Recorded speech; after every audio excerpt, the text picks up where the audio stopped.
ನಮಸ್ಕಾರ ಸ್ನೇಹಿತರೆ, welcome back to my channel. Bigg Boss ನಲ್ಲಿ ಈಗ ನಾಮಿನೇಷನ್ ಕಾವು ಹೆಚ್ಚಾಗ್ತಾ ಇದೆ. ಮನೆ ಸ್ಪರ್ಧಿಗಳು ಓಪನ್ ನಾಮಿನೇಷನ್, ಇವಾಗ್ಲೂ ಕೂಡ ಓಪನ್ ನಾಮಿನೇಷನ್ ಪ್ರತಿ ವಾರನೂ ಕೂಡ ನಡೀತಾ ಇದೆ.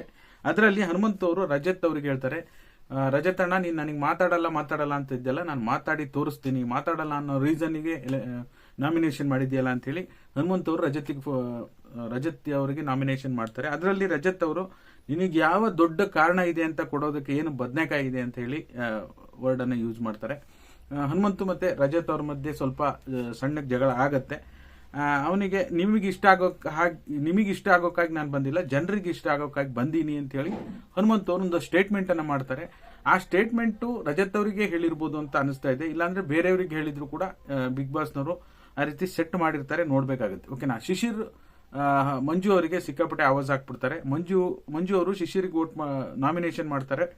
ನಾಮಿನೇಷನ್ ಮಾಡೋ ಉದ್ದೇಶ ಸುಮಾರಷ್ಟು ವಿಚಾರದಲ್ಲಿ ನೀವು ಸ್ಟ್ಯಾಂಡ್ ತಗೊಂತಾ ಇಲ್ಲ ಅಂತೇಳಿ. ಯಾವ ವಿಚಾರದಲ್ಲಿ ಸ್ಟ್ಯಾಂಡ್ ತಗೊಂತಾ ಇಲ್ಲ, ನಾವು ಯಾವ್ದ್ರಲ್ಲಿ ಕಡಿಮೆ ಇದೀವಿ, ಎಲ್ಲದರಲ್ಲೂ ಚೆನ್ನಾಗಿ ಆಡ್ತಾ ಇದೀವಿ ಅಂತ ಅವರ ವಾದ ನಡೆಯುತ್ತೆ. ಅದರಲ್ಲಿ ನೀವೇನು ಆಟ ಆಡ್ತಾ ಇದ್ದೀರಾ, ನಾವು ನಿಮ್ಮಂಗೆ ಆಟ ಆಡ್ತಾ ಇದೀವಿ ಅಂತ ಹೇಳಿ ಸಾಕಷ್ಟು ಮಂಜು ಮತ್ತೆ ಶಿಶಿರ್ ನಡುವೆ ಕೂಡ ವಾಗ್ವಿವಾದಗಳು ನಡೀತಾ ಇದಾವೆ. ಓಕೆನಾ. ಈಗ ಹಳೆ ಸ್ಪರ್ಧಿಗಳು ಬಿಗ್ ಬಾಸ್ ಮನೆಗೆ ಎಂಟ್ರಿಯನ್ನು ಕೊಟ್ಟು ಕೆಲವೊಂದು ಟಾಸ್ಕ್ಗಳು ಮತ್ತೆ ನಾಮಿನೇಷನ್ ವಿಚಾರದಲ್ಲಿ ನಿರ್ವಹಣೆಯನ್ನ ಪ್ರತಾಪ್ ಅವರು ಮಾಡ್ತಾ ಇದ್ದಾರೆ. ಮಾತಿನ ಮೇಲೆ ಹಿಡಿತಾ ಇರಲಿ ಅನ್ನೋ ಒಂದು ವಾರ್ನಿಂಗ್ ಅನ್ನ ಪ್ರತಾಪ್ ಅವರು ಹೊಸ ಸ್ಪರ್ಧಿಗಳಿಗೆ, ಅಂದ್ರೆ ಬಿಗ್ ಬಾಸ್ 11ರ ಸ್ಪರ್ಧಿಗಳಿಗೆ ನೀಡ್ತಾ ಇದ್ದಾರೆ.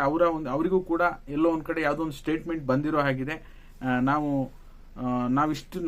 ನಾವೇನ್ ಕಂಟೆಸ್ಟೆಂಟ್ ಅಲ್ಲ, ನಾವು ಗೆಸ್ಟ್ ಆಗಿ ಬಂದಿರೋದು, ಆದ್ರೂ ನೀವು ನಮಗೆ ರೆಸ್ಪೆಕ್ಟ್ ಕೊಡ್ತಾ ಇಲ್ಲ ಅಂತ ಹೇಳಿ, ನಮ್ಮ ಎದುರುಗಡೆನೆ ಇಷ್ಟು ವಾಲ್ಯೂಮ್ ರೈಸ್ ಮಾಡಿ ಮಾತಾಡ್ತಾ ಇದ್ದೀರಲ್ಲ ಅಂತ ಹೇಳಿ ಪ್ರತಾಪ್ ಅವರು ಬಿಗ್ ಬಾಸ್ ಮನೆಯಲ್ಲಿ ಹೇಳ್ತಾರೆ. ಓಕೆನಾ.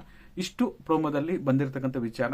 ನಾಮಿನೇಷನ್ ಮಾತ್ರ ಸಿಕ್ಕಾಪಟ್ಟೆ ಕಾವು ನಡೀತಾ ಇದೆ.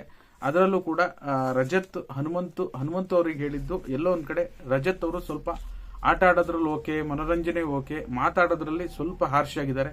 ಅದನ್ನ ಸ್ವಲ್ಪ ಕಡಿಮೆ ಮಾಡ್ಕೋಬೇಕು. ಎಷ್ಟೇ ನೇರವಾಗಿದ್ರೂ ಸಹ ಕೆಲವೊಂದು ಪದ ಬಳಕೆ ಬಿಗ್ ಬಾಸ್ ಮನೆಯಲ್ಲಿ ತಪ್ಪಾಗುತ್ತೆ ಅನ್ನೋದು ನಮ್ಮ ಅಭಿಪ್ರಾಯ. ನಿಮ್ಗೇನ್ ಅನ್ಸುತ್ತೆ ಕಮೆಂಟ್ ಮಾಡೋ ಮೂಲಕ ತಿಳಿಸಿ. ವಿಡಿಯೋ ನೋಡ್ತಾ ಇರೋರೆಲ್ಲ ಲೈಕ್ ಮಾಡಿ, ಹೊಸದಾಗಿ ಚಾನಲ್ ನೋಡ್ತೀವಿ ಸಬ್ಸ್ಕ್ರೈಬ್ ಮಾಡ್ಕೊಳ್ಳಿ. ಇದಾಗಿತ್ತು ಈ ಕ್ಷಣದ ಮಾಹಿತಿ.